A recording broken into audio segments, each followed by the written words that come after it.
ఎక్కడ చూసినా ఒక మాట ఇందిరమ్మ రాజ్యం ఇందిరమ్మ రాజ్యం ఇందిరమ్మ రాజ్యం అని వాడుతున్నారు. ఫైన్, కాంగ్రెస్ పార్టీ వాళ్ళు ఇందిరమ్మ రాజ్యం అనే మాట వాడతారు. ఇందిరమ్మ రాజ్యం అంటే ఏంది అధ్యక్ష? ఇందిరమ్మ రాజ్యంలో దేశంలో జరిగింది ఏంటిది?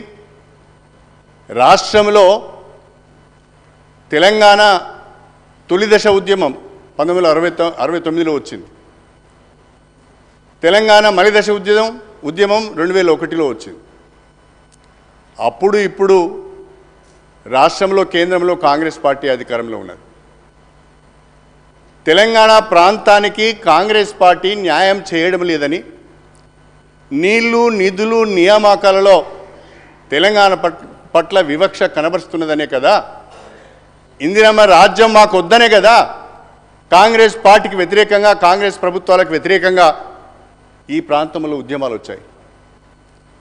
అంతేకాకుండా ఇంకొక మాట అన్నారు, నియంతృత్వ నిర్బంధ పోకడలు అని. అప్పుడే ఎమర్జెన్సీని మర్చిపోయారేమో నాకు అర్థం కావడం లేదు. ఎమర్జెన్సీ చీకటి రోజులను మర్చిపోయారేమో నాకు అర్థం కావడం లేదు. ఇందిరమ్మ రాజ్యం ద్వారా దేశ ప్రజలకు ఒరిగింది ఏమీ లేదు. 84-85లో ఇందిరాగాంధీ గారు చనిపోయినప్పుడు ఆనాడు జరిగిన సార్వత్రిక ఎన్నికలలో రాజీవ్ గాంధీ నాయకత్వంలో 404 సీట్లు గెలిచింది కాంగ్రెస్ పార్టీ పార్లమెంట్. ఇవాళ ఏమైంది అధ్యక్ష? ఇందిరమ్మ రాజ్యం అని చెప్పుకుంటూ వస్తే ఇప్పుడు 40 కూడా వచ్చేటట్లేవు, 40 కూడా వచ్చేటట్లేవు. అధ్యక్ష, గౌరవ సభ్యుడికి బడ్జెట్కు సంబంధించిన ఓటాన్ అకౌంట్ బడ్జెట్కు మళ్ళీ జవాబు చెప్పమని మీరు సమయం ఇచ్చారు. ఇది బాధ్యత, ఇది మన శాసనసభ వ్యవహారాలకు సంబంధించిన. కానీ వారు ఇందిరాగాంధీ గారు ఎమర్జెన్సీ ఇది ఎజెండా కాదు కదా అధ్యక్ష. ఇలా వారు తెలుసు సమాజంలో ఇందిరాగాంధీ గారు ఇలా కూడా గ్రామీణ ప్రాంతాల్లో ముఖ్యంగా ఎస్సీ ఎస్టీ బీసీలకు ఒక దేవతలాగా ఇలా కూడా ఇందిరమ్మ పాలన అని ఊర్లలో పోతే జ్ఞాపకం చేసుకున్నారు. వారికి కూడా తెలుసు ఊర్లలో పోతే ఇందిరమ్మ అని.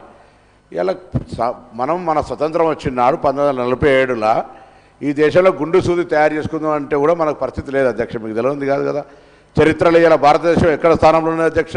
ఇవాళ ఇంత పెద్ద ఎత్తున అభివృద్ధి జరిగితే, ఇంత పెద్ద జనాభాకు అనుగుణంగా అభివృద్ధి జరిగితే కూడా ఓపిక లేకుండా మీరు ఇలా మళ్ళీ 10 సంవత్సరాలు మనం అన్ని రకాల నీళ్లు నిధులు నియామకాలకు సంబంధించి ఏందన్నా నీళ్లు నిధులు నియామకాలను తెచ్చిన 10 సంవత్సరాల్లో ఇవాళ కూడా అనేక సమస్యలు. అట్లా ఇది నిరంతర ప్రక్రియ అభివృద్ధి.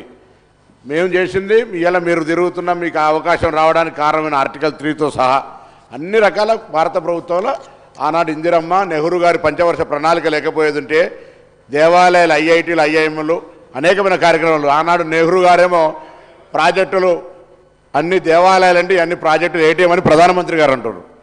అటువంటి పరిస్థితి మారిపోయి వాళ్ళు కూడా విమర్శ చేస్తారు అధ్యక్ష. కాబట్టి సబ్జెక్టు మీద వాళ్ళు మాట్లాడి దాని మీద వ్యవహారం చేయమని చెప్పి నేను గౌరవ సభను మమ్మల్ని కొత్త సభ్యులం దాన్ని అనవసరం తప్పు పట్టించేదానికి ఏదో చర్చ తీసుకుంటే బడ్జెట్ ఈ రాష్ట్ర ప్రయోజనం గురించి మాట్లాడితే బాగుంటుంది అధ్యక్ష.